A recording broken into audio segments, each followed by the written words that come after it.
All right, everybody. So, welcome once again. Oh, Mike Corky's here. To another Professional Goblins podcast. I'm one of your hosts, as per normal, Scott Gladstein, and with me, as always, is Mike Myler. Hey, everybody. How you doing? And also Savannah Broadway, minus one bird. She made your own later. Oh no. And our guest today. Would you introduce yourself? My name is Tytiana Browne, but people tend to call me Haze anyway, so there we go. All right, we will call you Haze. That's significantly easier for me to say on when laughing. And you have awesome adornments today. Unfortunately, you there's these other three people that I see how it is. There's some other three people who normally show up to do a review, have weird stuff, but I don't think we have a review today, so I think you're going to be the only one with a cool outfit, I think. Alas. Alas, indeed. Mine's nearby. Let's say, you mean Cool Shredder is nearby, because you are clearly not him. No, oh yeah, Cool Shredder's right. always hanging out in the background because he thinks it's fucking cool. Like some kind of Well, I mean, he is something. Cool Shredder, so... Yeah, well, Cool Shredder has an outdated sense of fashion. Well, it happens. So, that being said, if you guys are not familiar with our work, you guys are in for a treat tonight, because, wow, it's your first time. But if not, you guys know that our show is a bit of a formatted show. We go through a review, we go through some gaming stories, talk about Pathfinder, Starfinder, D&D, etc., other news, other media of interest. We jump into some Kickstarter stuff, talk about some projects early on, and then They are all listed in the YouTube description with timestamps. So if you only want to listen to this or that subject, just click on that. That is the time, yep. So, we don't have a review today. Haze, if you have a product you want us to review that you've worked on, send it over. And we'll have three random people who are completely unrelated to us Absolutely. review it. Yes, that's true. Try to keep it on the smaller side of size though, because if you send us something that's 200 pages, like we only have a week to read it. So. Oh, okay. I'll keep that in mind. Yeah. So anyway, Mike, do you want to talk about our first segment here? No, because I'm busy tweeting about the fact that we're online. All right then. So guys, our my corgi here. This is Captain Kirk the corgi. He is saying hi today. Captain Kirk is being very vocal today for some reason, but he wants attention. I think. Once you talk about your characters, God. Apparently he does. Yeah. So the first part of our show is all about a gaming story, either one that you've had yourself with the character you've run. Oh, now he's popping up in the background, of course. Or a story from you as a GM, or something that you've learned something from. Does anyone want to go first? I have a kind of fun story for today, but Haze, you got something for us, maybe? No, by all means, please go first. Okay. She's not familiar with it. I'm caught up now, so I can talk. Okay. I'm going to talk about Ghoskilla, because he's the best. So, I think I talked about Ghoskilla before. You have, yeah, on the 40K thing, right? So, Ghoskilla is awesome for a number of reasons.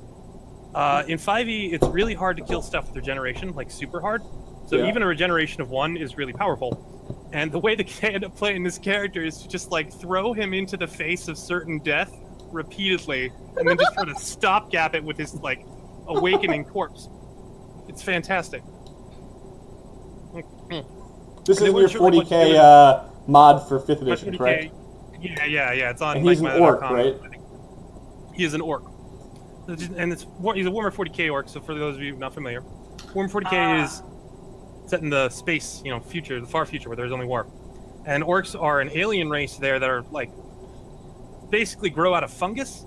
And they have weird psychic powers where if they pick up a broken weapon, they think it works for them, and if they paint something red, it literally does go faster. Because the red ones go faster. Yeah. They're probably my second favorite race in Warhammer 40K, because I am deeply in love with the squats. But it's another. Oh, here we are. Yeah. I think it's a little bit better. So Ghostkiller's story was that he was an orc scout, like a Bika scout, and then they were out on a planet scouting for their war boss, and they saw a group of humans, and they're like, oh yeah, there's some humans, it's easy pickings. But it was an inquisitorial team. They killed everybody with him, but they found he had extra psychic potential, and they were like, well, you know what, we're Inquisitor Xenos, this is our thing right here, aliens, maybe we can use this. And they kept him and filled him with shit, to like kill all of his orc impulses. Despite being How'd that literally work? like a fungus. Yeah, it's working. Sometimes it fails a little bit, but for the most part it holds. And then they give him a holographic disguise thing, so he looks like he's a Ogryn. So he looks And then they like have he's him walk around. an abhuman. Yeah. Yeah, and he's the guy driving the vehicles all the time because he has expertise in it. So like they have the Ogryn are a race of basically ogres that are part of the Imperium of Mankind, used as basically construction laborers. And big They're such- fuddy muscle dudes. I don't know. I never saw them being a big part of the Imperial Guard, but No, they're more but of they can be. It's funny to see the brain. What do they call the brain boys or whatever they're called? I forget what they're called. What are they? You talking about Ogryns? No, I can't remember. Yeah, Oh, they have a special I name. knew we talked about them You're all talking the about time. orcs. Oh, I was talking about Ogryns. Like, Yeah, I'm saying that Ogryns are- there is one of the. They get a special augmentation to their brain, and they're like Oh. of low human intelligence. There's a term for them. I forget what it's called. Oh, Mike. By the way, guys, we have our new template designed by Mike and chopped up by me. Mike, yeah, it's all it there is. now. It is actually the text is actually above my head right now. It's kind of cool here. I was able to make it work. Computer Smurf suggested Weird Boys. Weird Boys are the psychic ones, and that is There you technically what go. Ghoskilla can be. And I think they finally used it, like he reached 4th level, so he now gets a feat. And he's Yeah. taking the Psyker feat, and I think he's going to pick up some Warlock. That's what I'm hoping for. I don't know, it's Nice. not my character, so it's not up to me.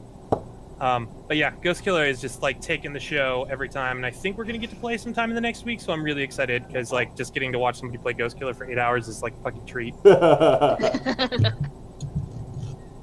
So, Ghoskilla. Oh, I forgot the best part. Right. Oh. So they left him in a church for a little while because they needed him to just like stay still, and he had developed a penchant for hats. So they're like, oh, as one does. if you, the Emperor has the best hats. If you pray to the Emperor, you will get a great hat. And then they tricked him, like he failed his insight check. So he's like, oh yeah, and he's like devoutly praying. And then they made a sleight of hand check to put a hat on his head. And so now he's like devoutly worships the Emperor because he's what's the best hats. And That's Ghoskilla amazing. needs the better hats.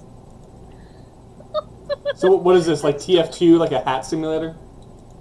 I don't. I mean, I think his goal is to wear as many hats as possible. Exactly. They have the stack To of hats. literally be the orc of many hats. Oh, It's gonna be like a Warhammer 40k / Hattress hybrid. I love it. I love it. Mark So myself there. All right. keeping it in the sci-fi realm, we're doing a bunch of playtesting on Starfinder, and we had the joy of playing Boomstick and Johnny. Was it Johnny 47? I think it was. Oh, I saw your Facebook post about that. That sounded like a cool idea. So we're reading over Starfinder, and if you don't know, there's these things called themes in it, which are kind of like your background, your whatever. So I decided to play a Vesk, which is a giant jacked lizard man soldier, and I decided he was going to be a YouTube celebrity. He was going to be like a Let's Play guy, but he would Let's Play his adventures, and that often involved running around with a shotgun and killing things. But he only has 8 intelligence. Johnny 47 is an android who self-identifies as a human, has a drone, and it has very high intelligence.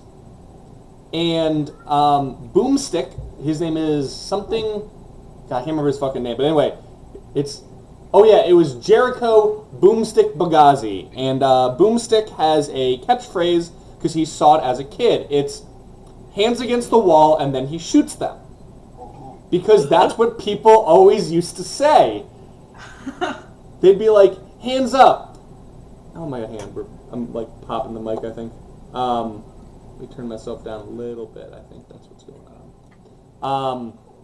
But yeah, so he would go, hands against the wall, and then everyone would go like this, and he'd shoot them, and the the first thing we're doing. Oh yes, the android is his content manager. He has a drone that has a camera integrated, and his eyepiece has a feed over to it, so therefore he can live stream all of his adventures, which he is very popular in certain perverse circles, I'd imagine. So he decided he was in like some negotiations, so he was waiting on the ground floor of a what was it? It was like a media office or something, like some giant corporation headquarters, and these goblins come pouring down the stairs going, "We want restitution!" execution! And screaming and whatever, and just generally carrying on, as space goblins do. And some of them screaming, "We want eyebrows!" Because they don't have eyebrows in the images, so, "We want eyebrows!" And Boomstick just looks over at Johnny, and Johnny's like, "All right, go fucking nuts." Pumps a shotgun. He's a Blitz 1, so he specializes in shotguns and burst things. Just seeing how that worked. And they start feeding the goblins like nothing else. The goblins can barely hit them. So the problem is at one point, though, he goes up to a goblin, he runs up really intimidatingly, like out of fucking nowhere. He has a ridiculous move speed because I decided he needed fleet and like a few other things. He shows up around a corner and yells, "Hands against the wall!" And the goblin is so shocked it goes, "Okay," and goes like this, and Boomstick just shoots him. And Johnny goes, "What did you do? He was surrendering!" And Boomstick just sits there and goes, "Tactical advantage." And he's like, no, surrendering. And he goes, "Ultimate tactical advantage." That's terrible. So Boomstick is an amoral asshole, we decided. Betrayal. Yeah, I mean, like, he's already in a vulnerable position. What a better way to do it. He was also later on vomited to death by an alien.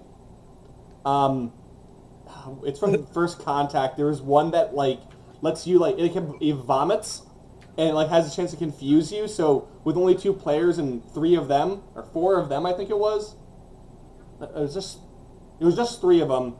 We were just constantly confused and just running around with, like, shotguns and blowing things up. The drone, which is not meant to be, like, the big combat thing, was the fucking tank. It just kept taking stuff. They were just sitting there beating on this, like, stupid, like, camera drone. And Boomstick's in the background aiming, like, confusedly around the room and, like, shooting at stuff.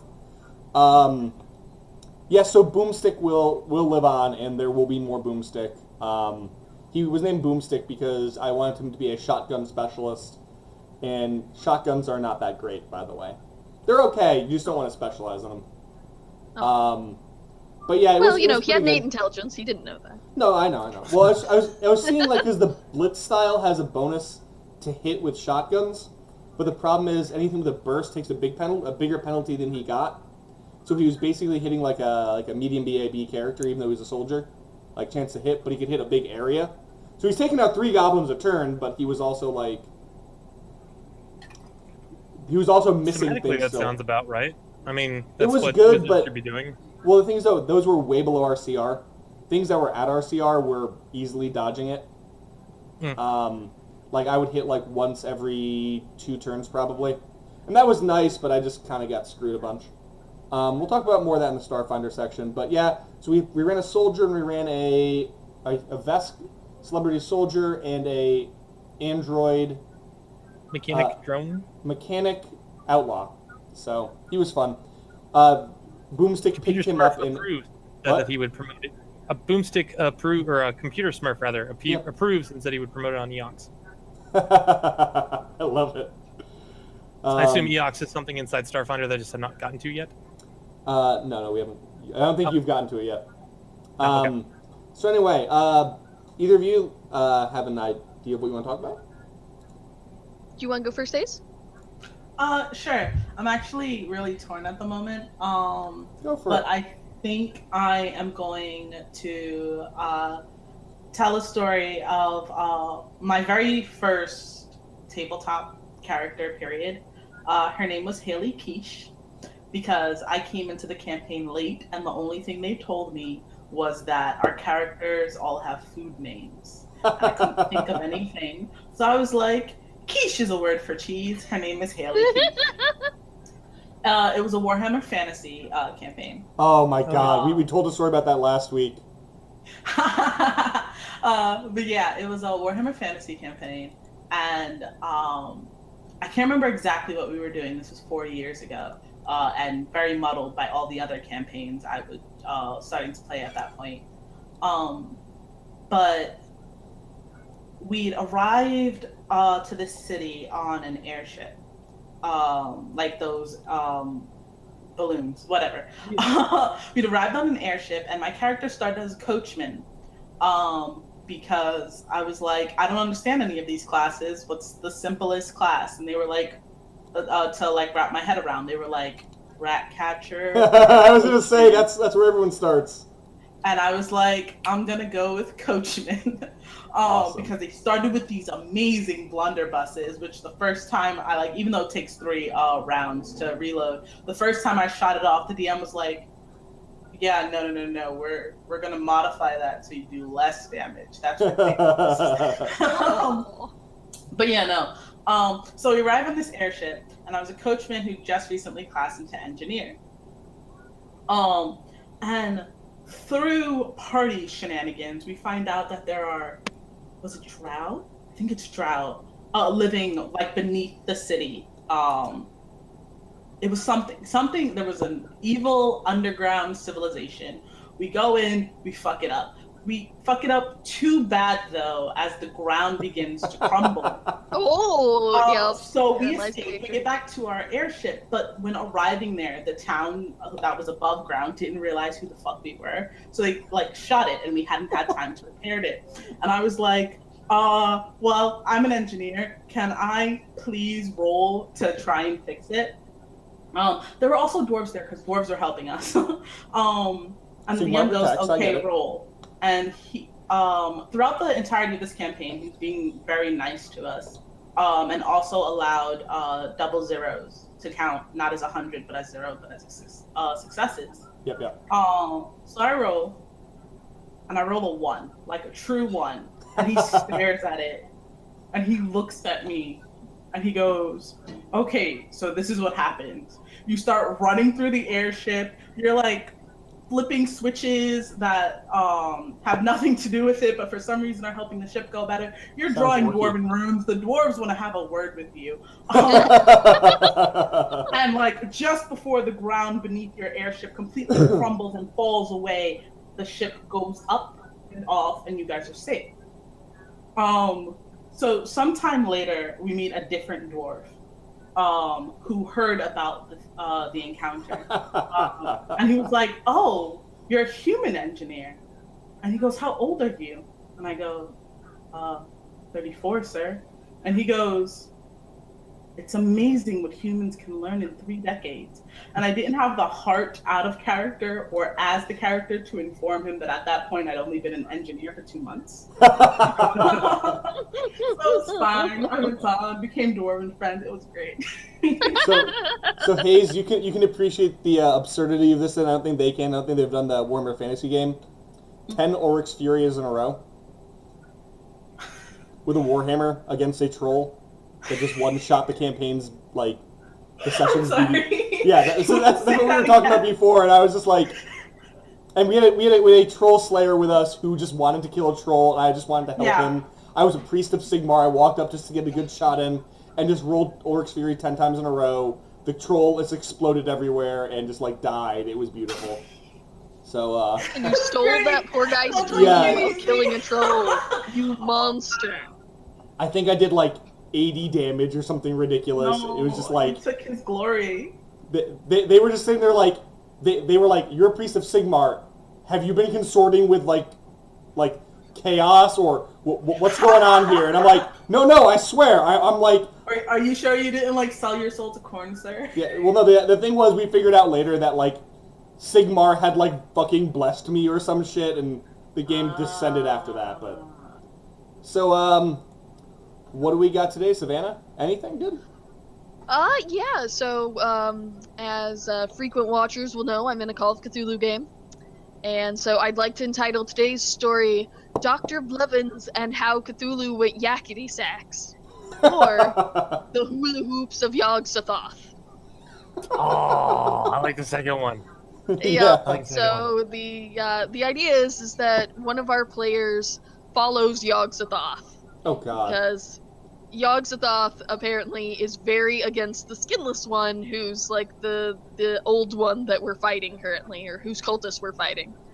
And so Yoggsothoth has seen fit to bless said character with, instead of gate boxes, like shipping crates or something like that, because you have to be able to pop out of them, he made these 2 wooden hoops. And so, we called them the hula hoops of Yoggsothoth because As they're one about does. that size. They fit over a broad-shouldered man's shoulder. It's totally a hula hoop. And so we had the bright idea. Oh, we had a God. hideout in which we were keeping the MacGuffin. And so we left one hoop with the MacGuffin, well, in the same building. And then we took one hoop with us to the shunned mosque where we were trying to defeat the bad guys. And the idea was that we would sneak in, we would hide the other hula hoop, so that we could then sneak back in later and trash the joint when there weren't cultists all over the place. So they're like dimensional gates, kind of? Yeah. Yeah. Okay, cool. And they Something to even, play like, around it's with. not an all-at-one teleport. Like, you can peek your head out Yeah, and, be sticking out. Portal, got So we decided to do this. Turns out, never trust someone with a pet bear. Because we had who we thought was a Romani dude with a pet bear who totally did us a solid and saved our butts. Except it turns out that he was the cult leader's son, who didn't run away because he didn't like being a cult leader's son. He ran away because he wanted to come back and be a cult leader. And so he ended up, we had opened a cell to try and rescue a prisoner, and this is the moral of the story: never leave the person with the tiny arms standing by the door, because he ended up shoving in the guy with the hula hoop, stealing the hula hoop, and locking us inside, and then running off laughing maniacally. Wow. So, by the time we finally got out and chased after him, he, of course, had used the hula hoop to get to our hideout. As one does. With the MacGuffin. Right. And so the guy who followed Yoggsothoth could tell that the barrier he put around the MacGuffin was being attacked. He's like, okay, we gotta go through. You know, two of you stay and, try and find the scrolls that we're looking for. So we lay the hula hoop down, and my character, who's through weird shenanigans was a vampire and is now a Dhampir, is like, okay, I'll go first. Then old Grecian mobster dude, and then Yoggsothoth cultist. And so I jump through the hoop just right off the bat, and the GM's like, okay, so make me a dexterity check. Well, thankfully, Never my a good thing to hear. dexterity was pretty good because, Dhampir. So I managed to figure out that the guy has taken the hula hoop, leaned out a window, and nailed it upside down 2 stories up in the air. And so I immediately fall through, manage to grab the windowsill, and I'm like, oh, crap. Okay, so I know that Demetrius is about to come through, so I'm going to try and wrench the hula hoop off and throw it through the open window so that he doesn't fall on me. And so the GM's like, okay, so I need you to roll initiative against Caesar to see who goes first. And So he somehow, dies. Demetrius has like a 60 in his dexterity because Call of Cthulhu's 1 out of 100. I had pumped mine up through vampire nonsense temporarily to 120. I should have gotten that. Out of Guess 100. who rolled double odds? Nonsense temporarily to And so he ends up this huge Grecian mobster who just falls right through on top of my poor skinny vampire boy. Somehow we both manage, instead of falling off together, we end up daisy chaining ourselves, which is great, except it means that no one can put the hoop back in the window. So we're like, oh god, Martin's gonna fall on us. And there had been talk about taking the prisoner who, because of nasty cultist things, had his limbs removed. There was As one talk about does. throwing him through the portal with us. And we're like, no, don't do it. So we're throwing, the Grecian mobster took off my shoe and threw it through the portal, trying to warn them. So, it sort of That's all awesome. worked out. The other guy didn't come through, and neither did the limbless body, so we'll call that a success. Success in increments, I like it. Yeah. It's like failing forward. Finally Yeah, there you managed to swing the Grecian mobster up through the window, and then climbed up after him. That's great. Cool. You know how they say Agreed. rocks, at the end of the GM, it's GM kills a party, rocks fall, everyone dies. Grecian mobster falls, everyone dies. Yeah, pretty much. So I know I talked about the badguyswin.com before, but I'm going to do it again. It's a side project to guys from somethingawful.com. It's a comedy site, and it's all about like RPGs and gaming. And they have this running gag of Kurt Cobain, Eazy-E, and then Lisa Left Eye Lopez from TLC in the 1990s being paranormal investigators playing Call of Cthulhu. It is weird. really good. I don't play Call of Cthulhu. I've only played a couple times, so I only get some of the jokes, and the rest of it's just like funny. But I imagine that if you play that, it should be high on your list because there's like 20 or something stories they've done. That's the one I'm in now. Kurt Cobain and Station, some like weird monster from afar that they named after the alien in the Bill and Ted movies that plays like Fruits of Madness. Yeah, he brought him to Egypt because Courtney Love, who is of course a paranormal scientist, sent him there. Of course. Yeah, it's pretty good. ThatGuysWin.com. All right. So, what's the next topic discussion? Working project. Favorite working project. Who's starting? So I got something, just kind of an easy one. I've been working on it for a while. I think I mentioned it way back when. I'm finally wrapping up. It's probably coming out this week. Depending on how much free time I have, which never have any of that. I'm finally releasing another Mutants Mastermind product. I'm doing public domain characters, but it's also going to have kind of a meta game tied in with it, where you can kind of do some. You guys familiar with the game Witch Hunt? Yeah. Like you put your head down. Everyone puts their head down. Like then the like witch or whatever game werewolf. There's a million variations. Yeah, I've definitely played werewolf. Yeah. And then someone else they're like the detective. They pick their head up and be like, you can check to see if one person's that, and you can go check.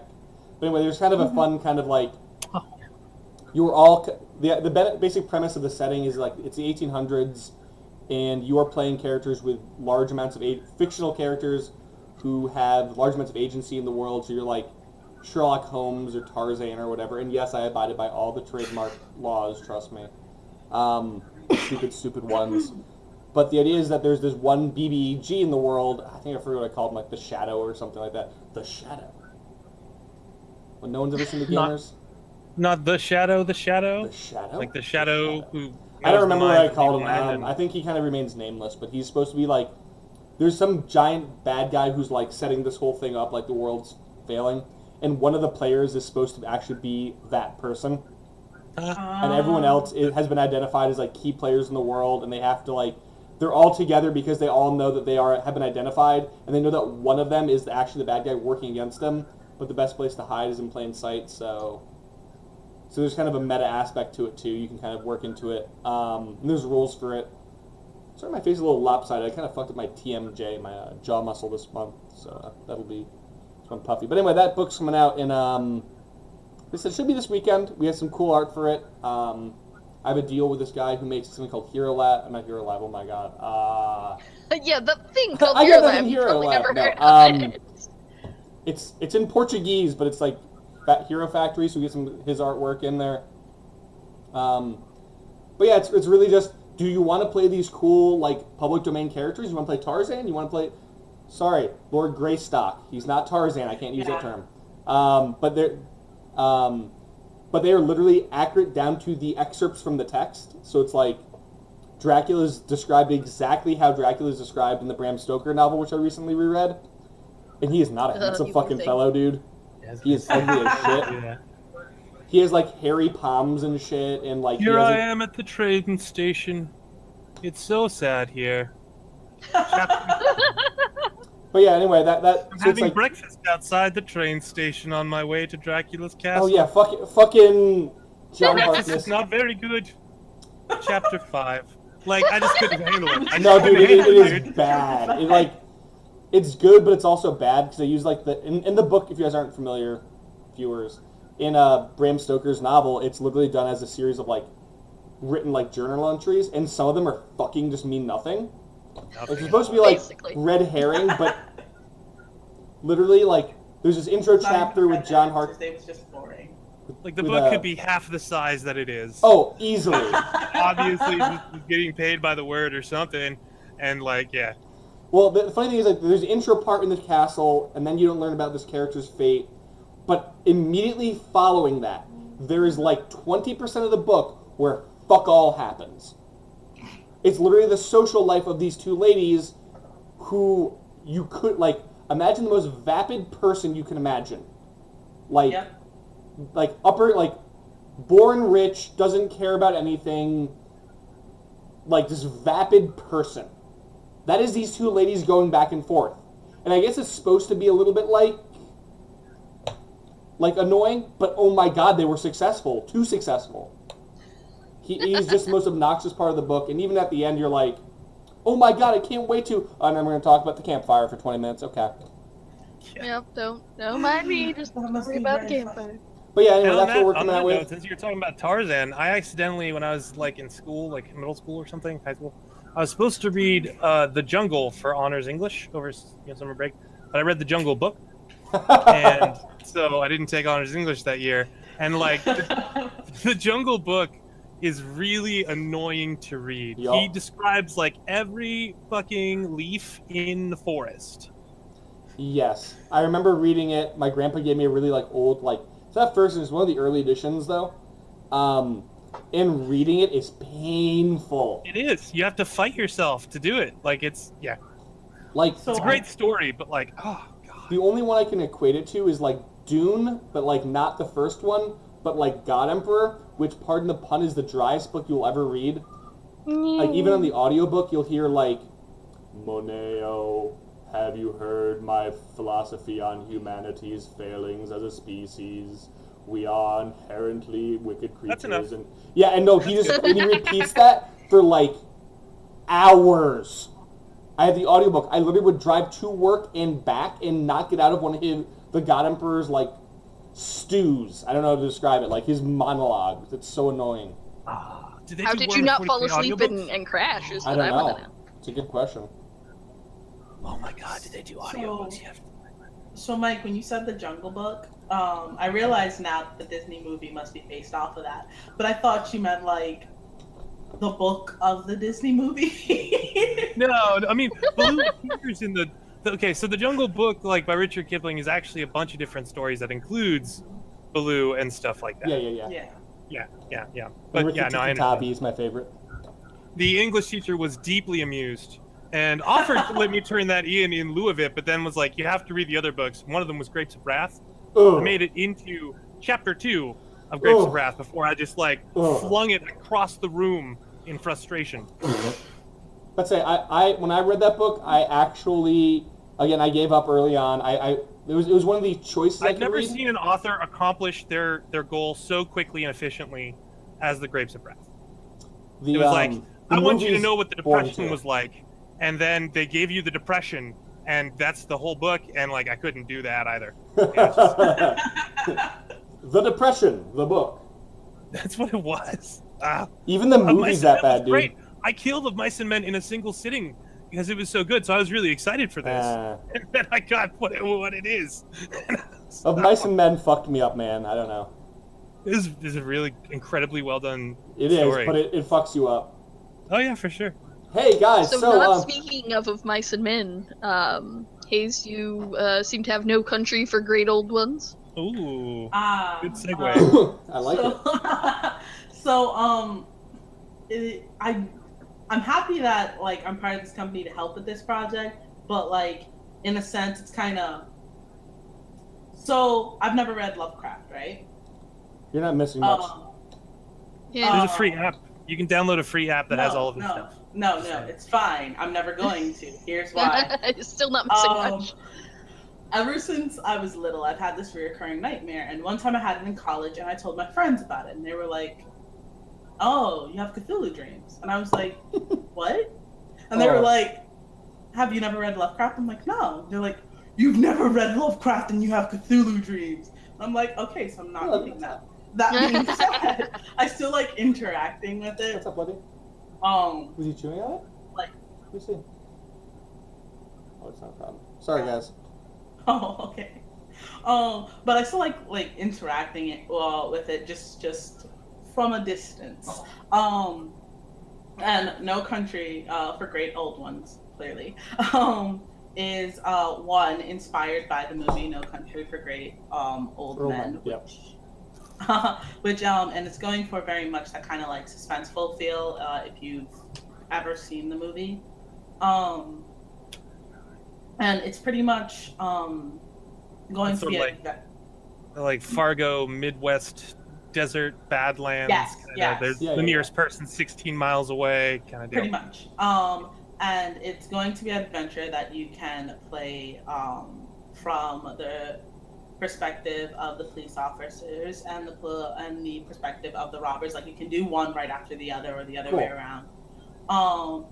So basically, from the robbers' point of view, it's like basically they're going to lose their property.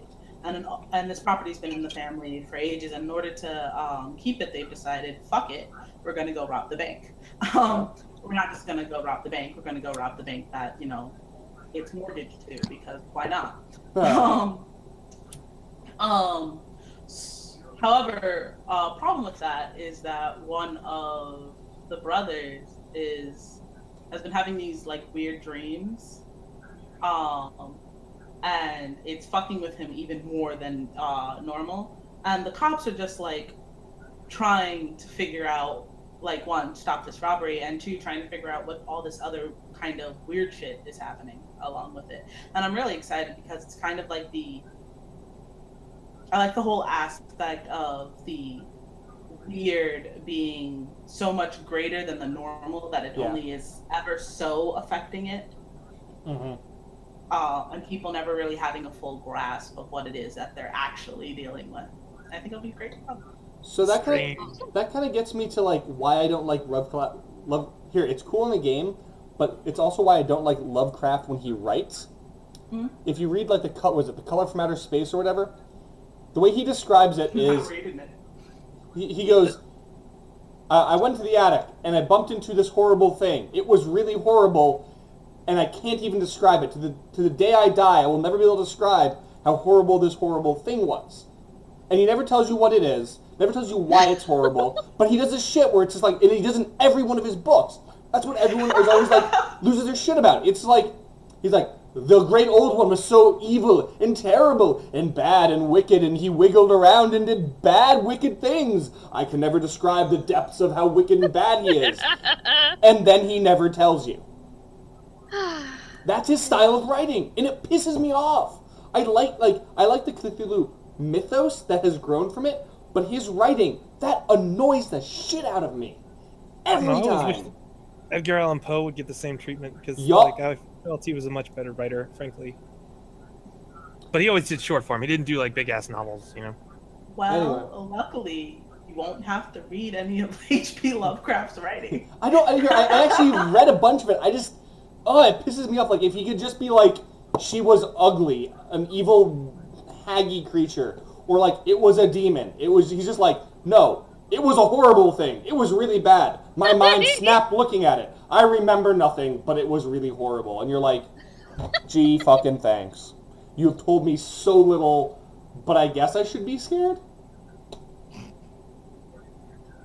Yeah. So, Mike, what are you working on? And tell me that it's more than it's just good. Trust me, it's so good my mind broke.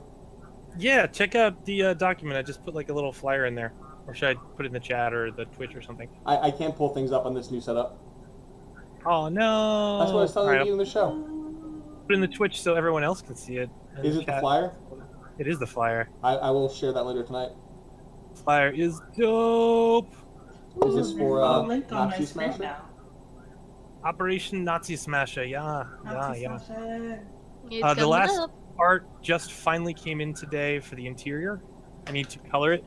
But Order of the Ember Die is doing a marathon playthrough on the 30th. I don't know what time they're starting, but it's going to take at least 6 hours. It's a pretty decent adventure module. And they're like making all the terrain, and I've made prepared pawns for them that they're cutting out and putting in like the little Pathfinder pawn things. Oh, that's cool. Mm-hmm.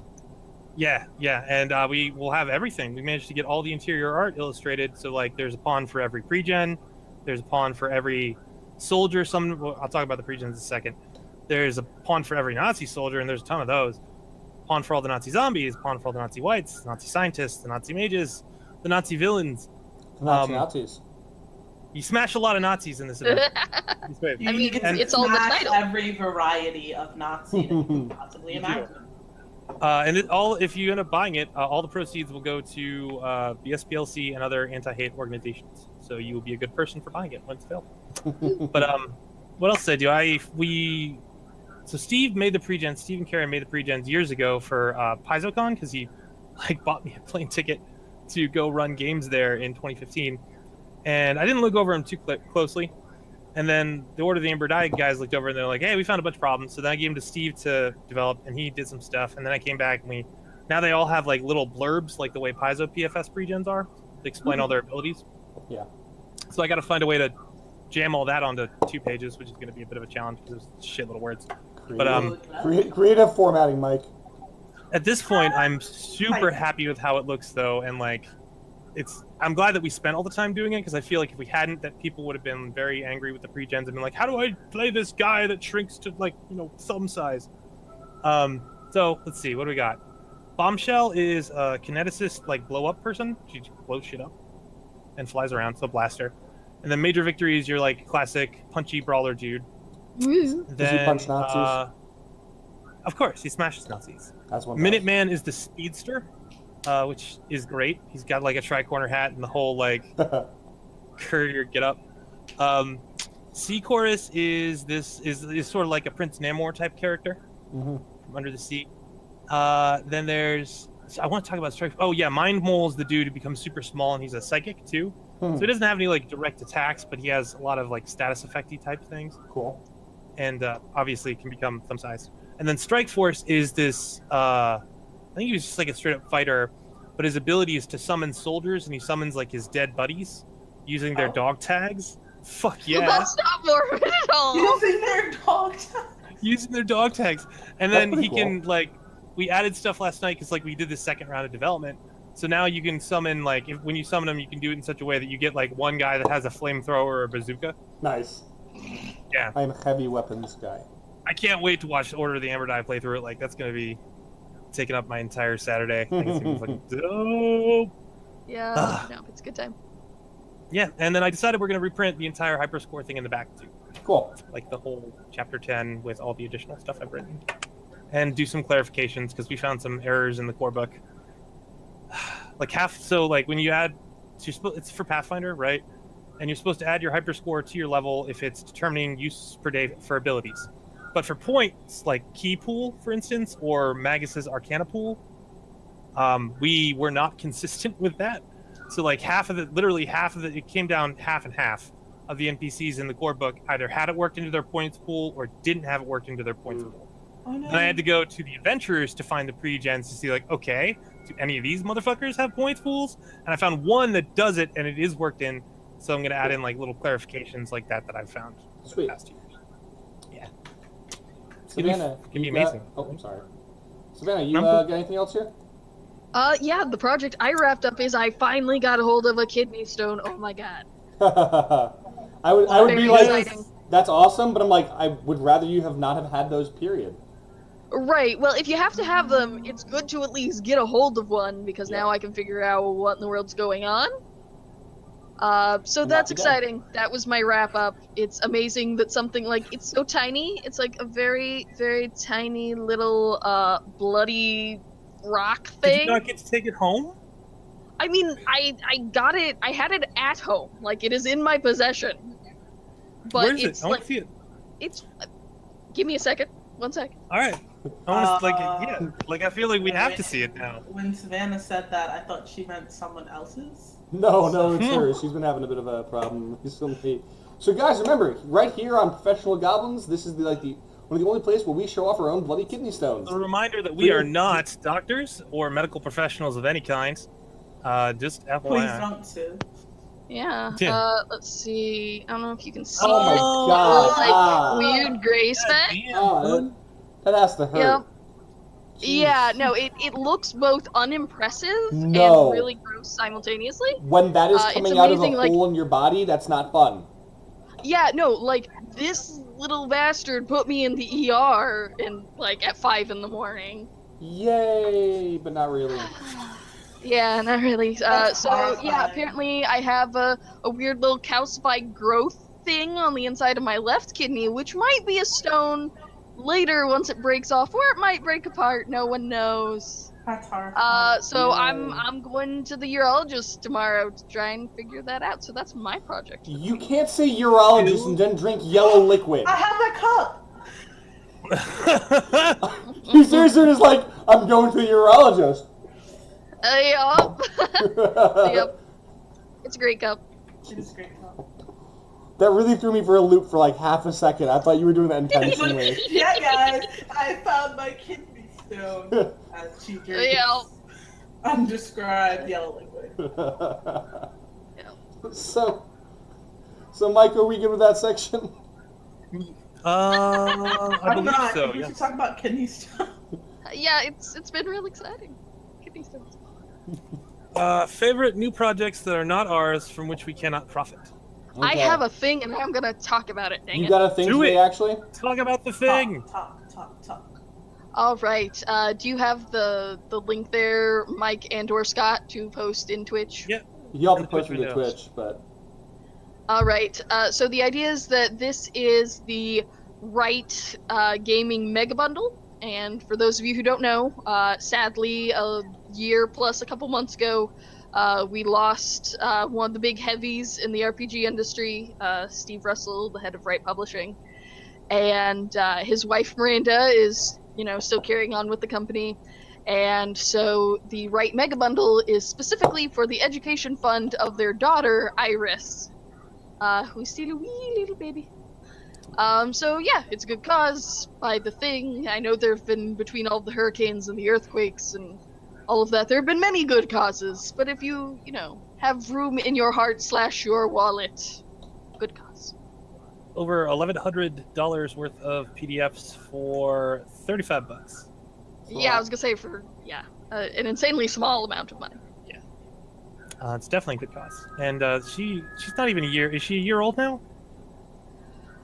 She's coming up on a year, I believe. Yeah. And She was for born anyone, a few months after Steve passed. So. that has yeah, I to was be gonna hard. say anybody who's in the industry who has a story about Steve that they would like to impart to his offspring, there is an email address that we can find for you specifically for that purpose. See, I feel like the story I could tell about him, because it involves drinking, doesn't it's not like oh, he got so drunk. He's just like, we at one of the Were Cabbage parties, we both drank a bunch of vodka and had a heart to heart, and it was really cool. There we go. Then maybe just don't mention the vodka part. And That was kind of the fun There's part, no but anyway. specific about the drink. You can just say we were drinking, and then she can assume it's We were orange. drinking undisclosed yellow liquid. It was That's actually been clearly. bothering me ever since you mentioned it. me and your dad were at one of those German underground parties. Just ask your mom. Yeah. Do not send emails like that, please. Send serious emails. Yeah, horrible things. Send them to Mike. Yep. He does want those German parties. He does. He collects them. You're not supposed to talk about the dungeon. They call me the DM, baby. Yes. All right, what else we got? I'm going to talk about legendary planets, but specifically Carsis. So Legendary Games releasing stuff to support Pathfinder and Starfinder and 5e in space, and they've been finally really hit their momentum point where they're supporting all three lines simultaneously. Cool. So if you are down for space adventures and you're torn between which ones to do, look over there. So, the one I have today is, you guys know Bardness on the Paizo forums? Bardes? I do not. Bardes? Is that, yeah, Bardes, sorry. I don't, but please tell us about Bardes is a Inform. frequent contributor on the forums, I don't know. Kind of cool guy. I mean, this isn't like a huge, big thing, but they just started a blog, and there's some free content up there already, and it kind of hits home because that's how I started developing. I had a thing called Game a Week. It was on Blogspot, and I published literally a game a week, and a lot of it ended up becoming RPG material eventually. It was during my undergrad where I was actually doing game development. So I was like, I'm never going to use this. Throws it up on the thing. But, so I often publish way more than one a week, but it was just here's some cool thoughts on how a resolution system would work. And I just kind of see that same thing happening here, and I'm like, oh, that's kind of cool. I hope they do good.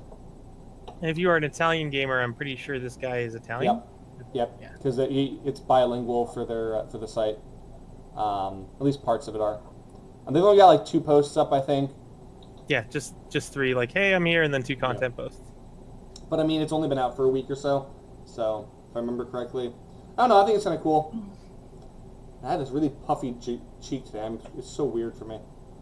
I don't know. I did not start writing this way. I started writing like a humor blog thing when MCA died. Because I was like, oh my god, that's such a terrible void in the world. MCA was one of the Beastie Boys, for people who are familiar.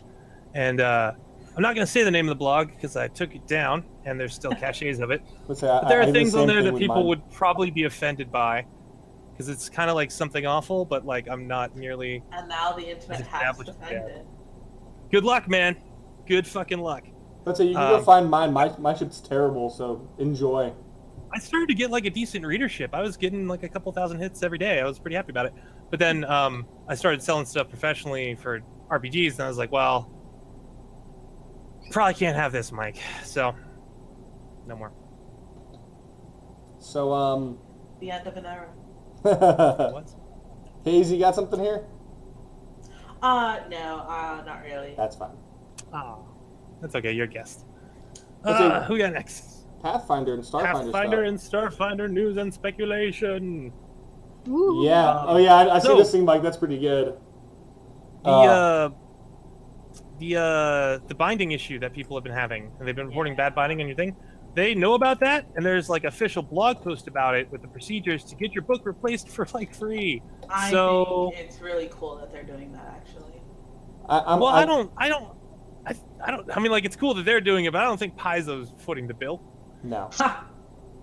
You know? Well, Like, I'm Paizo pretty sure also didn't put the books together themselves. Exactly. No, Yeah. but I will point out that they chose the publisher, they chose the options, they had these discussions back and forth, and there's a larger than average error margin right now. But it is definitely on the publisher, you know? The printer has insurance for printer, this, but it's the printer's fault that they did a bad print. Like, Yeah. that's it, man. Like, Paizo wasn't there overseeing No, the I printing get it. process for Starfinder No, you should firsthand do and that watching the poorly, line. Absolutely. Yeah. It arrived to them, and we're probably like, oh, fuck. Well, we have to release it. So, you know. I don't know. I think it's awesome. But, like, if you're complaining about it or need to know about it, like, there's blog posts on Paizo, easy to replace it. Just call. So, Actually, I think they said an email, but, I mean, it's on the blog post. yeah. So I think we are finally doing our Starfinder kind of first dive. A little bit, yes. So for context, I believe Mike and Savannah read up to about Operative, I think you guys said? That is where my day blew up, yes. Yeah. I've finished it, and I've been running a few playtest games, and have had some experience developing with it right now, so I will provide context for your 2 things. If I'm like, wait, that's later on, just kind of, I can point that out, so.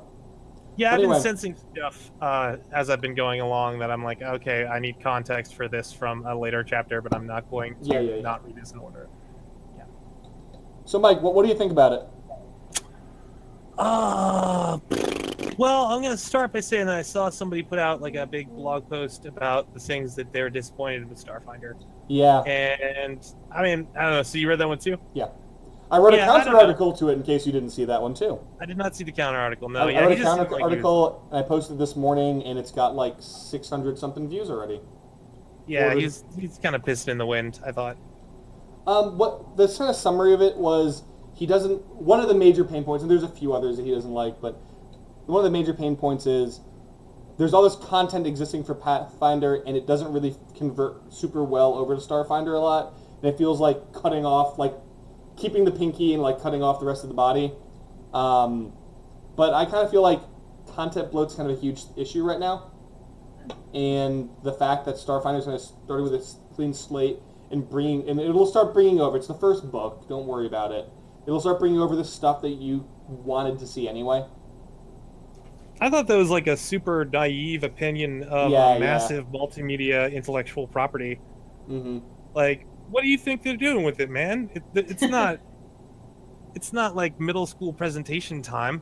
Like, they're gonna take a decade to tell the story of Starfinder, the same way they spent a decade telling the story of Pathfinder, if not longer.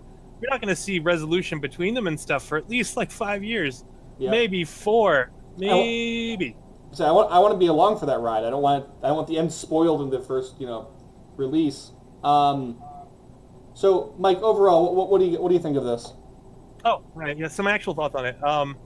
See what the themes were cool. I like that they added another axis for character creation. That's something that happened this week I forgot to talk about. Should mention it later. But I have a double axis character creation system. Anyway, so let's see. I thought that some of the themes were a little bit unbalanced compared to others. Yep, I agree. The outlaw, I was like, wait. Every time I make a criminal plan and I do something to forward it, like, I get a resolve point back. Okay, so I'm just gonna go make 10 illicit business plans and then make some like dossier for them, and all my resolves come back in like 30 minutes. So meanwhile, the soldier over here has to go through like fucking 5 battles or something a day to get the same thing. So one thing I'll point out is that, having played it a bunch, resolve sounds like this really useful thing, but it's only really useful for like 1 or 2 classes, and then only kind of. The envoy. The envoy and the mystic, if I remember. Like it soldier, also keeps you from dying. I thought that was pretty cool. It kind of keeps you from dying. You're bleeding out. Quick, stabilize. Yeah, it's just basically auto-stabilize. But the thing is, though, it's like resolve is kind of a universal resource that they haven't really tapped into yet as well. I'm waiting for the resolve-based badass class, but I haven't quite seen it yet. Also, immediately picked out... I mean, they basically called out grit and panache and all that. Yeah, it's the same thing. It's your universal resource. I immediately recognized the mark of Owen with the wound stuff. Yep. He had clearly been thinking about how he wanted to improve that for at least a couple of years, and he did improve it. I like how it works now. The priest and the scholar were also a little unbalanced, I thought, in the themes. One thing that I felt with the themes was... the one that kind of bothered me, because it felt like everyone kind of had their, like, aesthetic kind of formed really well, except the Xenoseeker and the Explorer feel like, I explored land, I explored aliens. These two things are often the same damn thing, like, involved in the same thing. I went and explored a planet with new aliens on it. Am I a Xenoseeker or an Explorer? Can I like both of these things? No? Okay, I guess I have to be one of these fucking things. I fucking hate planets, but I love aliens. More interested in the dirt than the aliens. I like... Is it like 20th level or something, where it's like, after you spend like a D4 hours in a place, you can find a new species of life. Yeah. It's just like, what the fuck are you talking about? You just walk onto a planet, bam. By the way, look! Aliens! Didn't you know? Wait. This is a metropolis. We've been living here for thousands of years. Well, every 1d4 hours, alien species, alien species. Wait, no, I'm sorry. Mole kingdom under the ground. Look at this, mole people. Alien mole I've not people. had the personal time to actually get invested in Starfinder myself and explore around with it. But is there a limit to that, or can I just find infinite new species? I mean, I think there was some limitations. Like, you needed to be in like a major biome. So you couldn't be like on a desert, I guess, or like a sterilized room. But I think that was like the only one. It's very tied to, like, a lot of the theme things are very tied to role playing and GM discretion. So for example, like I said, I was playing the celebrity with Boomstick. I like that guy complaining the shit about having GM discretion clauses in there. I fucking love that, dude. Guess what has always been in the book all the time, guy. Always. Rules as written include GM discretion, believe it or not. Of telling you that GM discretion is there. They're just reinforcing it. So one of the things with like celebrities, like you can get gifts from fans. So it's like, I want to get a spaceship. Okay, well here's some money towards it, or a vehicle or whatever. But the thing is, though, it's like GM discretion on availability, if it's gonna be sent, how it's gonna be sent to you, yada yada. So it's like I can totally see that being added to the story. You know, like how do you get the stuff? Well, he doesn't just send me a box and all of a sudden I pull out like a bazooka and just shoot. You know, it's like, it's just like, hey man, I'm your biggest fan. I'm a gunsmith, so if you go to one of these stations, maybe we can work something out. I'll get an autograph. Okay, cool. You know what I mean? Like none of the themes I think had any combat directly related stuff. No, they don't. That's what I like about it. Like here's a skill bonus and things like that. Yep. I've definitely got to play an icon. I was very fond of the one of the iconics who was clearly an icon. He's like, if I don't make it, make sure my hair looks good. Yes, I want to play this. So this is your character, right? That would basically be my yeah, character. pretty much. I was immediately gravitated towards a John Constantine in space. Yep, you can definitely do that. Yep. One thing, okay, this is a really dumb thing, but from a developer side, it's my favorite fucking thing in the world. I don't know why it makes me so happy, but it does. You no longer have to use gendered pronouns or any fucking pronoun other. You can write it as you for class features. You gain this at first level instead of the soldier or he gains. It's just like, I don't know why it makes me so happy, but it's such a better way to write. I don't know. It flows so much more naturally. Overall, I think it's very obvious that this is the second core rulebook that they've done. Oh, totally. It just feels more user-friendly. It feels more polished. Okay, so I wrote this big review, this big bulleted list. One thing that is kind of like immediately apparent to me that isn't, and it comes with playing it a little bit too, but you guys probably picked up on it. It's less user-friendly while at the same time being, it's simplified a lot of things and made a lot more certain things really a lot more complex. Like now you have all to keep of the armor classes? Like there are 3 armor classes? Well, there's 2 armor classes right now, KAC and EAC. Well, there's 2 armor classes, and then you add a +8 to one of those for your against grapple maneuvers. And then, by the way, flat-footed AC is still there. It's just a -2 penalty. It's not even Dex. It's just -2, I believe. -2 or 4. I can't remember. But there's that. Then there's like you have 2 ACs, and you have 2 types of HP. You have stamina and hit points. And I like stamina, actually. I really do. It's basically, when you play, it ends up being about half your HP at about level 6. It eventually gets a little bit bigger, but it's basically, stamina is temporary HP. It's HP you subtract before you lose your HP. And that's pretty neat. It recovers really quickly is a nice thing. So you can lose up to half your HP in an encounter, and it can kind of come back after a short rest, is the idea. Which is kind of cool. And playing it was like, all right, after each encounter, we will reset we will have done a short rest, or whatever it is. And we did it, and we never really got below our stamina, or if we did, we lost like a point or 2 below that. So when you start losing HP, you're like, guys, maybe we should rethink this thing. In some of our playtests, we've been testing lots of low CR things, single high CR things, etc., things above us, things below us, just to see how like combat works. We've died a few times, but when you start getting below your stamina, you start losing. The players start going, which is kind of cool. That's what it's supposed to be. I like it. Right. But there's a lot more to keep in working memory. Meter. What was that? It's a built-in oh fuck meter. Yeah. But that means there's a lot more to keep in working memory is the problem. So an average player, if I go AC is your defense, they go, okay, cool. DAB is your bonus to hit, and they go, okay, cool. But now I go, all right, so you have KAC and EAC. One's for energy weapons, one's for being punched or shot with a projectile, and like, let's not get to ship combat yet because that requires tracking AC, or just countermeasures defense, and was it ballistic AC or something? It's like, but I don't know. There's a lot. It really more reminded me what a crunchy system that Pathfinder is, because it is. Sometimes I forget that because I have, like you said, that working knowledge and all of that, and relearning even a Pathfinder adjacent thing is like. Yeah.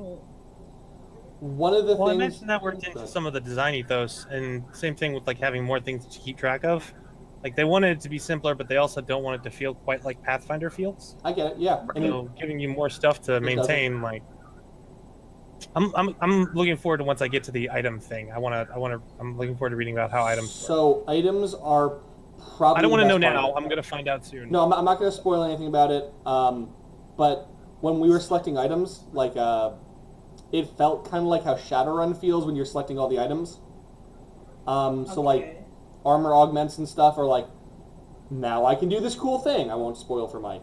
But it really I just have no context, and nobody else in the conversation does either. So like, no, I know. I'm just saying it's one of the stronger points. I get the Shadowrun reference. Yep. The thing I keep saying is there's certain sections though that feel like one hand wasn't talking to the other as much.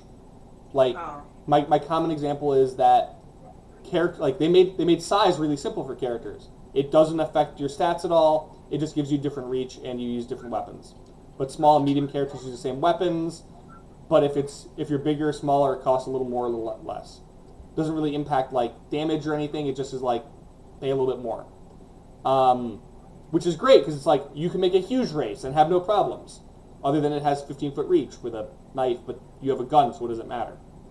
But then with the ships, it's like everything, size counts for like everything. If it's slightly bigger, it has all these penalties and all these bonuses, and it's like, this is not the same person talking, is it? You know? In the vastness of space without scale, what does it matter? With a homing weapon. I don't know. The ship stuff is made more for the GMs than the players, I think. Right? Like, the stuff you're complaining about is stuff that the players probably aren't directly involved with. They're affected by it, of course. But, like, the person tracking it and deciding all that crap is all the GM in it. A little bit. It does come into... Well, one of the things you have to realize with the ship stuff, which that is... That just makes the job harder for the GM, then. A little bit. But the thing is, though, one thing you have to keep in mind with the ships, that I complain about this, but then I add this a little bit at the end, is that there's a lot more shit to keep in mind, but you also have, like a full party dealing with one character effectively. So keeping that in mind is, all right, you remember the AC stuff, you remember the attack stuff because you're shooting, you remember the countermeasure stuff, you know what I mean? Like, so that works really well. We had a small party, so.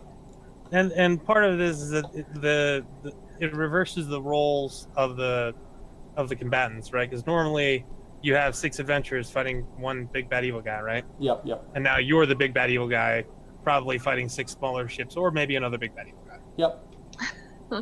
They do switch to a hex grid for some reason. Again, which I like hex grids, but I don't know. I think this is pandering to the game masters because they realize that that's the market they kind of need to deal with. I don't know, man. I wish they had they went one direction or the other. I wish they didn't do... Well, something I noticed that bothered me was blind sense.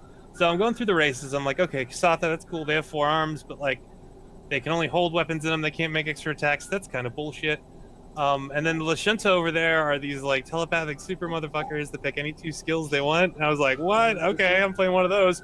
Until I saw one of the races starts with blind sense, and I was like, fuck me. So, all right. Yeah. One thing that I can give you context on later, blind sense is now... not as important. Blind sense is now everything that is not normal perception. So scent is now blind sense. Oh. Sure. I mean, like, what's the note I put? Got it. Headshot from the grassy hill. Yeah. So no more up close stealthy stuff, unless I guess you have like phase shifters and crap like that. So you can't. So using it. So I did some combat stuff, right? I did some melee stuff a lot, and you can cover a lot of ground in the game because they actually make it a lot easier with some stuff. Like there's some jetpack stuff and whatever, but melee tends to be a lot more oops and combat, and because range tends to be a lot more damaged. But if you can corner someone and you're a melee character, they get fucked because range still provokes. Yeah. And yeah, the blind sense part of that I thought was weird was that like where you get it in other classes is like still like 14th level ability. You get blind sense. You're thinking Pathfinder context rather than Starfinder context. There's like 2 races that start with blind sense. In Pathfinder? No, in Starfinder. I'm saying... Yeah, that's what I'm saying. So, like, why then is it weighted so highly as a, mechanic thing that you can't get until 12th level if I could just have it at first level by playing one of several different races? But I'm asking... Kirk, leave it. I'm asking... You don't get that, though, in Starfinder at 12th level. You get that in Pathfinder at 12th level.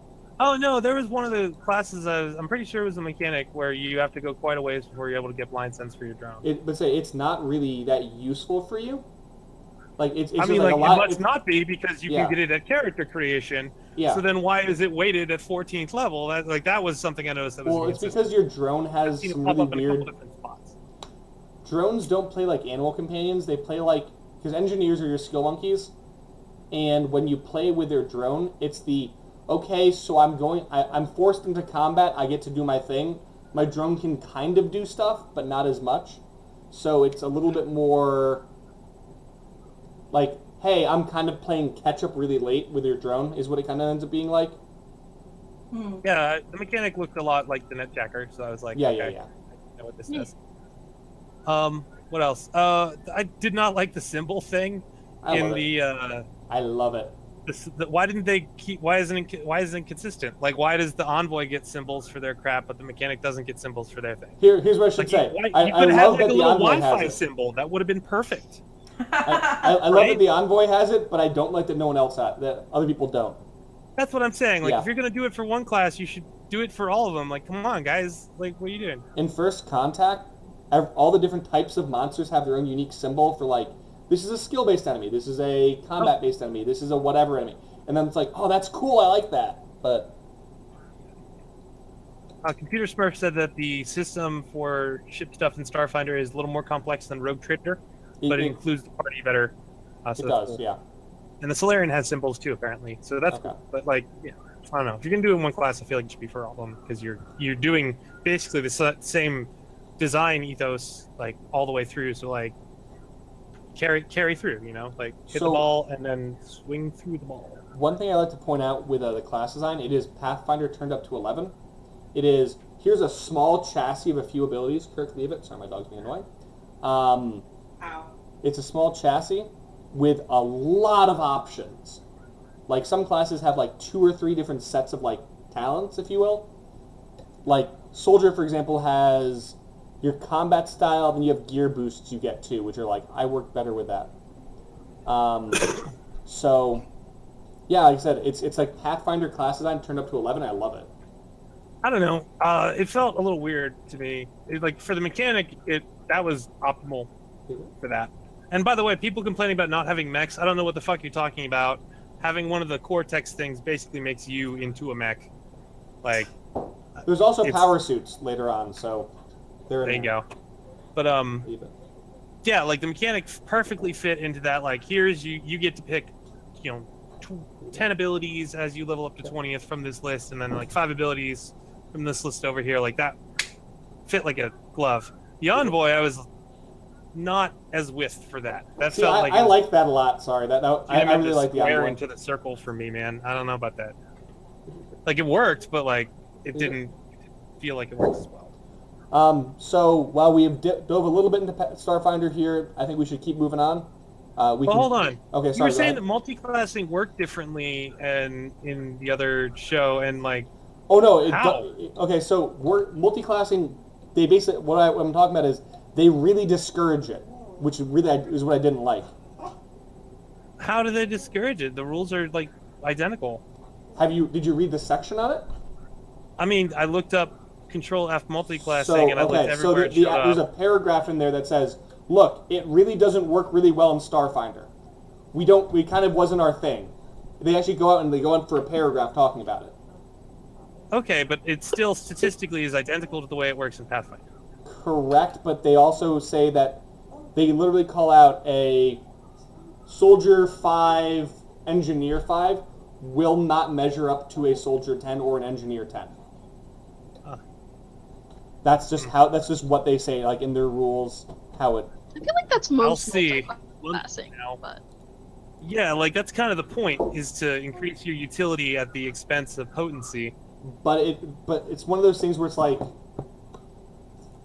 not there's certain things that will overlap weird for like weapon specialization is a big thing because like whatever your proficiencies are, when you get that it's like let's just say you're proficient in these weapons over here from this class, all those get your level to damage. It's just character level, so it still works out a little bit. But like if you have Soldier, you have every weapon except for like special weapons, so it doesn't matter if you get that with Engineer at 3rd. And I don't know. I'm just going by what the contempt that they described for it in there. Sure. I'm looking forward to seeing if that's how true. Hey, I'm willing and happy to be wrong. All right. Okay. So, D&D 5e news and speculation. So yeah. No new Arcana because they're monthly, so Yep. there won't be another one for like 3 weeks. Yep. I didn't look into the reader app. I immediately was not interested. Please tell me about it. So Wizards of the Coast is releasing another official thing. Another official thing. Kirk, relax, buddy. It's okay. My dog's being very vocal. He wants to be on the camera. Here, Kirk, he'd be on the camera. He does not approve of the new reader. Oh, he runs away. He runs away from the camera. So Wizards of the Coast is putting out an e-reader app, which is made by a company called Dialect, and they said it is not Beyond and not tied into Beyond at all. So they're having a third thing. It's not DM's Guild. It's not Beyond. It is its own thing, and totally. I was like, are you kidding me? And it's basically going to be a version of their book or content that will be e-reader compatible and kind of diced up nicely and easily accessible. You know, kind of like an SRD. Yeah. Let's say. Although John's SRD for 5e has gotten pretty shitty since he moved everything over to WordPress. The search function is like useless. I'm not as happy about it, yeah. And the Starfinder one isn't nice either. Well, hopefully he'll figure it out. I'm sure he will. He's a good guy. I gotta get a bunch of my stuff back up on the site. And that's all. Oh, and then Imperia. Next week we have Frank Menzer on the show, and Imperia launches on October 2nd, and that'll be very exciting.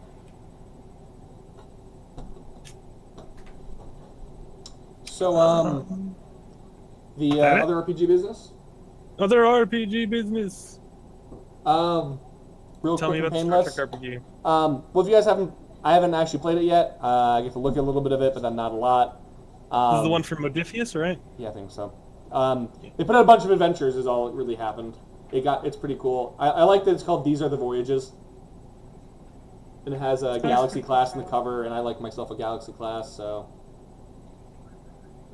Let's see. There wasn't much else. I looked through a bunch of stuff this week, but nothing too awesome. If you're trying to go to PAX Unplugged in November, you should probably get your hotel room and tickets and stuff now. Yeah. Friendly reminder. Guys, I swear I'll I'm be there. not, like, jerking it. My dog is just pulling on a rope here. All right. Jesus, Sure, we believe you. Sounds suspicious, but okay. Bunch of You're weird a people in corgi. the Arizona desert. Well, you know, it's the Sirocco. It drives them mad. Cactuses. All right. So, let's see. Other media of interest right now? Other media of interest. Yeah, the G.I. Joe stuff. I Somebody didn't hear about this. who follows this. But they're finally releasing some Lady Joes. Nice. I'm shocked. I'm pleased, but Yeah, I mean, I don't know if I'd be super pleased after looking at them and stuff. Stiletto. They're not His the name- most visually pleasing things. Stiletto. Stiletto is one of them. I was like, Because, oh, God, because of women course. like shoes, remember, guys? yeah. Oh, God. I remember I was cool with one character. It was in the New Warriors comic, or a Night Thrasher and New Warriors comics, and it was this like chick on stilts. Like she had like a some kind of leg condition or spinal condition, and she had like walking stilts. I was like, okay, I'm cool with you calling yourself Stiletto because you kind of require those, and now you've made them into a way to beat people to death. That's great. But every other time I've seen somebody named Stiletto, I'm just like, God, you're so fucking cheesy. Can't you just, like, for once? It is kind It's of not satisfying at all. Oh, sorry. I'm talking about. They're trying. But they're like, I mean, I just imagine one of them's like called like Frilly Martini and like Baby, because they're like, It wasn't- what are the women's they like? The women's they like the babies, the martinis, and the shoes. This is obviously that's how what it we need works. to Also, it produce. looks like Stiletto's like kind of wearing an underbust corset, which looks real uncomfortable. It at the very least seems to be some kind of armored waist cincher, which still. Yeah. But still, like, that is like. But it manages not to cover like most of center mass. Like. So did you guys ever see the image and it's like, this is Barbie. She has eyes the size of a dinner plate, like a 4-inch neck, and then it just shows a picture of He-Man and it says, "This is He-Man." And it's just like, so. I had a gender studies and media class at one point, and one of the things that they were talking about, my dog is going fucking nuts right now. Kirk, relax, buddy. And it was talking about at one point G.I. Joes, the size of their biceps, have been increasing to the point where if the head was used as a reference point to the size of a person, their biceps would have the circumference of a large pizza. Remember, body standards, guys! There's like the G.I. Joe Extreme, also, and they're like... Outback basically looks like Chuck Norris with a machete, I'm just saying. That's not a bad thing. Yeah. Imitating the greats. But yeah, yay super gendered toys that are just like, let's make this unrealistic body type. Oh, other media of interest if you guys haven't seen it. Yeah. Sorry, you guys have seen the G.I. Joe videos, right? I'm not the only person who's seen the G.I. Joe videos. I know what you're referencing. Right. It's still ridiculous. It's making fun, tingly noises in my ear. Other media of interest, kind of. If you guys haven't seen the new, what's it called? The new Punisher trailer. It's pretty cool. I still am not that excited for it, but it looks like they're at least doing a good action movie. Say that again? I didn't hear you. Oh, I said I'm not as excited for the new Punisher series. We've discussed this a bunch in the past. It looks like it's going to be an action movie and kind of kill all the superhero aspects of it. Again, Punisher is best when he's fighting his fighting superheroes as a mundane. I don't know, that's just my theory of it. And I enjoy Punisher fighting his inner demons. Yes, literally. And doing horrible, terrible things to people. But the thing is, though, like the stuff they have him do to people is horrible and deplorable and not to be done to actual living human beings. But extremely entertaining to me. Deeply entertaining. That's great, Mike. I'm just saying, like, I don't want to actually see somebody get their head, like, stuck into a chroming machine, but I'll watch it in a movie. I can't actually judge you. I read Cross, so whatever. Yeah, exactly. I'm about to say, I mean, like, Mike, you actually do, but that's okay. We just don't need to, like, advertise it. I would no. I'm a pacifist. I do not approve of violence. I mean, head chroming, it can be pacifistic, right? I don't think so. What if it's voluntary head chroming? It's a deceased, I guess, maybe. At the body, and they're just like, I want to be chromed! Like, I mean, that'd be kind of dope, actually, now that I'm talking about it. Sounds like a very good war boy burial. He was the chromest of us all. So I went ahead and we just covered us in chrome. Under any say like shiny and chrome and have me propped up on the tombstone. Yeah. You know, like that would be fucking amazing. I would need a tombstone if you were chromed. Well, I wanted to say, you know, shiny and chrome. He'd be his own like memorial. That's what I'm saying. Right. And he has to be sitting like, hey. You could at least donate your body to a museum or some shit. Or chrome it. Come on. Monument. He wants to be his own monument. Let him be his own just like monument. having the rider that it has to say shiny and chrome somewhere nearby. Anyway, anything else, guys? Somewhere nearby. They put on a band on the other side of the room. Any other media of interest? Not that I'm aware of. Not that I am either. Anyone else? All right, Mike, what is up next? Kickstarters! I hear there's a really big one that just got funded like crazy. Alien Bestiary is... Oh, you want to talk about the other one? I already gave the link for the Alien Bestiary. So. Okay, yeah. Alien Bestiary, I think we talked about it last week a little bit. We do. It's for 5e Starfinder and Pathfinder, so it's more Legendary Games continuing their like tri-line support of space stuff. They were shooting for 10, now they're up to 25,000 almost. There's 9 days left as of this recording. And yeah, there's a bunch of awesome stuff. I think even if you get in for a really cheap pledge, like $1 or $5, you get the Forest Compendium PDF. So yeah, they do great Kickstarters. They're actually my favorite company among my licensors, to be perfectly honest. No offense to the other ones, but like, yeah, Legendary Games is awesome. Good say. Yeah, I like them too. So the other one that's big that just came out was Numenara is doing a second one. Numenara 2. Well, I think it was my sophomore. Was my sophomore year of college when that book came out? I'm so young. Oh, we were obsessed with it. We were absolutely obsessed with it. I'm happy to hear they're coming out with second edition. I'm curious to see what they'll do with it. Well, one thing that's interesting that they talked about was that they are doing 2 books for the Kickstarter. One is basically like a revised core rulebook, taking everything they learned and kind of putting it in its own thing. But the other thing is that they're doing a book that's kind of on like empire management, kind of like Kingmaker, or like, what was the other one from like 3.0? Bloodwriter, or whatever the fuck it was called. I don't remember what it was. But yeah, it's going to be like kind of civilization management. I'm like, that's good. That could be cool. I want to see how Monty Cook Games does that.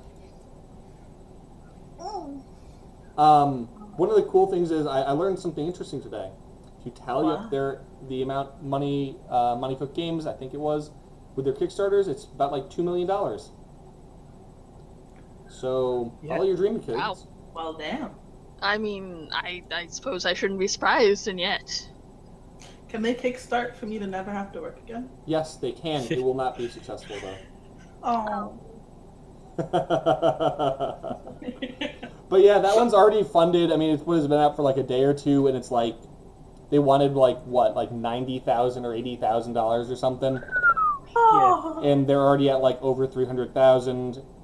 But the thing about it is, the minimum bid on it is like, or minimum like price on it is like $25. So if you want anything, you get 25. What was it like? Changed. You know, the Kickstarter market has changed a lot. Yep. And they're very aware of their market specifically. Yep. Damn. That's a lot of money. Yeah. Well, they're a major company. I know. Money could made D&D 3.0. You know, he's got all that cred, son. Yeah. So got any other Kickstarters we want to talk about? I don't think so. We have a free discussion for Haze. Haze, go ahead. It looks like you actually have a topic for once, because our guests never do. This is the part where I get shy. Oh, but your how could ears somebody are so with such awesome. wonderful ears be shy? I know. Quick, It's stare at her so- ears, guys. Stare at her ears. Don't. Okay, it's actually ridiculous how much these silly things mean to me. Because, you know, as I'm sure y'all have seen, they like match me, and I didn't have to do that myself, which is great because I suck at makeup. I wear as little of it as possible unless I feel socially obligated to do otherwise. So I wouldn't have been able to do this, but yeah, I was at Dragon Con and I saw that they like were making ears to match my complexion, and That's awesome. now I have elf ears. And it's really great. It's just kind of emphasizing to me like how much the nerd community in general is just like becoming way more like open and welcoming to diversity, and it really does like help it feel more like home. Like another thing, like at Dragon Con I was so blown away. It was the first time I'd ever really I ran a game of Splinter, which is a game my company and Transmission makes, for these people who were interested, and I got there, and it was just, it was the first time I'd ever like run game where there were more than 2 people of color at the table, and I was not one of them. Oh wow. And yeah. Really, you mentioned? Oh no, I have been in a couple of games like that. No, we had like a. Well, let's say one of the things I have a funny anecdote to bring up later that I forgot to tell you at Gen Con that you're gonna love to death. But yeah. I ran a game with 12 players, and I think we had a bunch of I'm in Arizona. We had a bunch of Hispanic folk, and they're good friends of mine. Yeah, we had a bunch of Kirk, you're a corgi. You get to be a person of corgi of color. I don't know, but no, we had a few people of color in there too. It was great. It didn't change the dynamics at all. I didn't run it any differently. I didn't run any differently either, other than, you know, it was only a 3-person table, and I'm used to running for like 6 at a minimum. But but yeah, it was like, it wasn't a different kind of fun. It wasn't weird. It was just as much fun as I would have had at any other table, and it just love it. made me happy. Yeah, my old D&D group, we had a lot of people. He ran for like 8 people, but 3 of them were black dudes. And at one point or another, we were at the bar, and Stephanie was like, "Who are you talking about?" And just like offhandedly, I was like, "The black guys I play dice with on Sundays," and they were deeply amused by that because I did not say, oh, the guys I play D&D with. I was just like, "Oh, I throw dice with them," which has different connotations than D&D. Yeah, it's like all these people in the bar were like looking at me like, "What?" Yeah, it was pretty funny. We one of my favorite things that changed my entire guidelines for art was at Gen Con 1 year. Paizo, Liz Courts helped run the panel. I forget who else, but it was called Diversity in Gaming, and I sat in on that thing. I sat in the back and listened, but it was an awesome one because they were talking about. Was it Wes talking about the time he saw a gay speedster in one of the books? And he was just like, "It's okay, they can be superheroes?" Oh my god. It is kind of like... the Mutants Masterminds books. For the Yeah. books. 5th edition made me cry when I flipped open to the art for humans. Yes! Oh my god.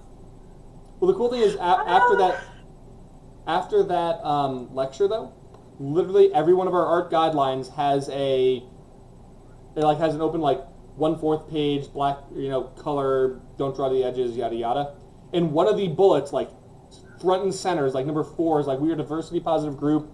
I want you to use people of color, women, whatever, as much as you guys are using white dudes. Go nuts. So when we did Gonzo, half of our artwork was at first I'm like, oh my god, we have this class called the Glitch, which is all about literally hacking the world, and it was just awesome, Muslim girl. And I'm like, oh yes. And our chess master was just African woman, and we had this. I think have we talked about the Hindu guys and mech suits? No. There is some weird thing going on, and it's happened. I've found 3 separate things because there's not a lot of art of Indian people either, right? They're pretty underrepresented. Yeah. And I have one in Wasteland, and it's a dude working on his mech suit. And I posted something about it on Facebook, and then 2 other people from entirely different indie RPGs were like, "Oh yeah, I've got a piece with an Indian guy in a mech suit." And it's just what? If anything, you would expect it to be Asian guys or Asian ladies with mech suits, but no, it's specifically Indian dudes with mech suits. I don't know what's going on, but that would be really what's awesome. really weird? That's There's what actually a the Indian really army has been popular cooking up, and they just bust out with power armor next year. That would be fucking amazing. So there's actually... Because you see those border dances? Can you imagine those border dances with power armor? Yeah. Oh, snap. Yeah, dog. You were That's what saying I'm talking Scott? about. I'd watch that every day. I would maybe move there to watch that every day. That would be amazing. Mike's up. I'm just gonna go to India now. Excuse me, there are dancing robots in India. Nothing else matters. Goodbye. That would be it. That's all Mike needs in life. What else That's does fair. one need? Priorities. Oh my god. So there's a popular character in India who is... I don't remember the whole... It's a cartoon show. And he's an Indian... He kind of looks like Mega Man, I guess. But his armor's powered by his chakras. And I'm like... Chakra-powered armor. That is so cool. I'm about to write a damn setting. Yeah. I got 300 pages to write, guys. And Scott released the Polynesian book for Pathfinder. That's really neat too. Yeah, my wife is from New Zealand, and we were able to, and she was able to help me with a lot of stuff from her childhood, and we were able to write a really interesting book on Polynesian culture. And my dog is trying to get attention. He just needs it. And so we put it out, and the response we got was really positive. And the cool thing is it keeps coming up in threads, on boards are all right, guys, I have this idea. We need to do a Polynesian setting for Pathfinder. We need someone, and someone will just be like, here you go, done. No, but I would do it this way. They already did it. Well, it includes these deities. They already did it. Have you ever? They already did it. Yeah, I got a guy going around doing that with Hypercore all the time. Yep. People are like, oh, what about making a Matrix thing in Starfinder? He's just like, oh, check it out, Hypernet. And then So somebody was sad. like, "Oh, I want to do like a future sport." And he's like, "Hey, can I post the page Murder Ball. from Murder Ball?" And I'm like, "Yes, of course you can post the page from Murder Ball. Everyone should play it." But yeah, So, I got curious when you mentioned the chakra-powered mech suit, and so I typed it in because I wanted to know what the name was, and I got back a bunch of Naruto results. Yeah, I could see that. Yep, I can see it. But no, it's not that. I remember just looking it up. I I think he's know a you're comic. not talking about Naruto. He's a comic, though. Dude, I will talk about Naruto all day long. But, let me see. There was, oh my that's fair enough. god, we did a, there was a D20 version of it or something, of Naruto, that's some, like a fan-published one at one point. We ran it for a night, and I played a fucking medical ninja and fucked everybody in the game because it was a little bit broken, and they had, like, a thing that was basically, like, I think it was supposed to simulate something like shocking the heart to, like defibrillators. Yeah. But I basically started defibrillating the enemies, and it had, like, That's good. and a straight up stun effect, though. It was like no save, you're just stunned. Anyone who understands enough about how the body can be put back together is probably the most efficient at tearing it apart. It was great because I was just like, I'm gonna take defibrillators and run up and just shock every single person and not like stagger them, but like straight up stun, paralyze them. And it was just like, by the end of the game, I was just like, and the BBG, paralyze, and they're just like, can you not do this medical? I'm like, sorry, it was my one job. I took the heal the people shit and the bring them back from bleeding out. And I just happened to figure out that the stop from bleeding out thing is just overly effective. And they're like, you're an asshole. I'm like, lightning elemental chakra and just fuck these guys up all day. And I would just do it and just watch everyone else just be like, all right, ready? First in the medical ninja in. Why? Just trust me. Runs in, boosh. And then the other person would just be like, everyone else would just walk in and just murder the shit. They're like, you're ninjas. I'm like, well, it wasn't assassination, you know? Right? Like, for Ninja, we murdered him in the most effective way possible. There was like charred, like, ground to, like, foot to, like, ground, like, path of destruction for the lightning, but yeah. I don't know why you're upset. You wanted us to kill the man. We killed the man. Yeah, like, we killed him. You, like, from me. did you yell ninja pacitated when you did it? No, but I love it. Ninja pacitated. So now you have to replay that campaign as that character screaming that clearly. Oh god, Yes. you I might. don't think he's gonna beat the put everybody or hands up catchphrase. I think that was pretty amazing. Yeah, put your hands against the wall. Chaboom. Hands against the wall. Yeah, that's pretty amazing. Jesus. It's Oh. great. So on the note of diversity slightly backing up from ninja pacitation, is that I heard a story from a publisher one time about an art order, and they Sorry. wanted a character to have olive skin. Mm-hmm. Mm-hmm. And apparently there was such a disconnect about the idea of someone of color being, you know, a monk or a ranger or whatever. They made him green. Wait, Like, they I made had the him same color story. of an olive. I'm going to, like, pardon me. Oh, I can't put it on the screen. Fuck. Okay, so one of the races I wrote way back when was called the Tau Revan, okay? And the Tau Revan I described as having olive skin, right? Hairless, olive skin, kind of bald dudes. And what came back was a green-tinged, like, brown-tinged, like, dude, and I'm like... and it was already too late, and the book was going out, and I'm like, all right, that's what they got now. And I just rewrote the description to fit it. But these stories could have only been funnier if when you typed in olive skin, if you'd gotten back a reply, what Let's kind see. of olive? Like black olives, green olives. Cocktail, like, stuff. What comes up when you search olive skin in Google? Let's see. This can't... No, it's the complexion, like... Yeah, no, of course it is. But, like, you know, what do artists know about color of skin? Also, that's from your Google. That's not like the randomized Google, right? Yeah. So like you don't know what somebody in Italy's gonna get. That's why I'm wary about hiring people who don't speak very good English. Because I've had one or two art orders come back where I'm like, I needed crags and stuff, and this is like a dungeon basement. It's cool, and I'll find a use for it. But like, this is the opposite of what I asked you for. No, this is easy because you can just go to Google Italy and you can type in. All right, guys. So we are running a bit over on time here. Are we good to go? No. Are we doing Moonchild's? I can't. My wife is about to eat my hand off, and I'm about to eat her hand off for nourishment. So I think we are going to skip I was tonight. gonna say, I think that might be illegal to show on this channel. I'm not sure. Christina, you want to do some cannibalism like live?